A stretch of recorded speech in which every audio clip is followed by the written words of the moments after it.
So, magandang gabi everyone. This is Vince Oriel. Samahan niyo ako mag-review ng aking personality test and IQ test. Ayun, hindi ko na siya i-paste dito, hindi ko na siya papakita. Makikita nyo rin naman siya sa namin, sa presentation namin. So, yun. Samahan nyo muna akong tong personality test. Big 5 personality test report. Openness to experience. Nakakuha ko dito ng 25. Medyo mababa siya. Kasi siguro kung base 50 siya, mababa siya. Kasi syempre, 25 lang eh. Openness to experience ko 25. So ibig sabihin hindi ako open sa mga new experience or sa mga new hindi ako open sa new experience based dito. So consciousness 21.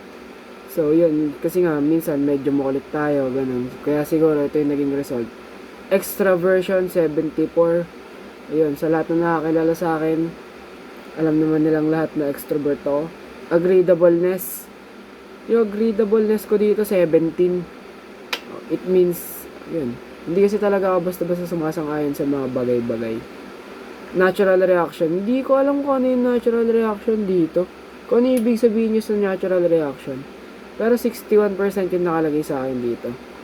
And then, next is, gagawa pala tayo dito ng, sa ano pala to, sa IQ test, dalawa siya.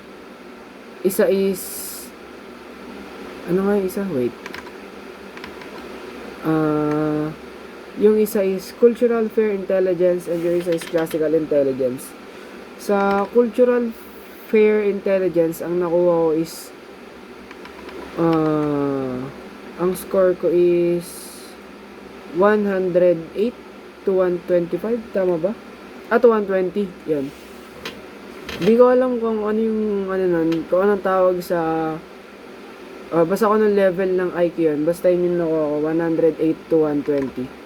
Then sa classical intelligence test, ang nakuha ko is nakasagot ko yung 10 over 10 questions. Ang nakuha ko is 125 or more. Based dito, masasabi kong sa IQ test, kung IQ test is based dito is parang hindi siya accurate. Lalo na dito sa classical intelligence test. Kasi sa classical intelligence test, binigyan lang ng 10 questions and yung 10 questions is madali para sa akin. Kaya siya sagutan ng high school. So, parang dun mo i-base yung IQ mo. Sa high school level lang na na math. Math siya talaga.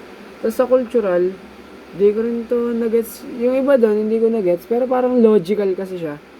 So, yun nga, parang para sa akin, hindi siya accurate. Hindi siya accurate based dito. Pero yung personality test, hanga ako doon sa naging result ng personality test. Kasi, hindi halos lahat. Lahat to is kung i-base sa totoong buhay o sa nangyayari sa akin. Ito talaga yung personality ko. Kaya sa tingin ko tama siya. So, ayun lang. Sana nag-enjoy kayo. And good night.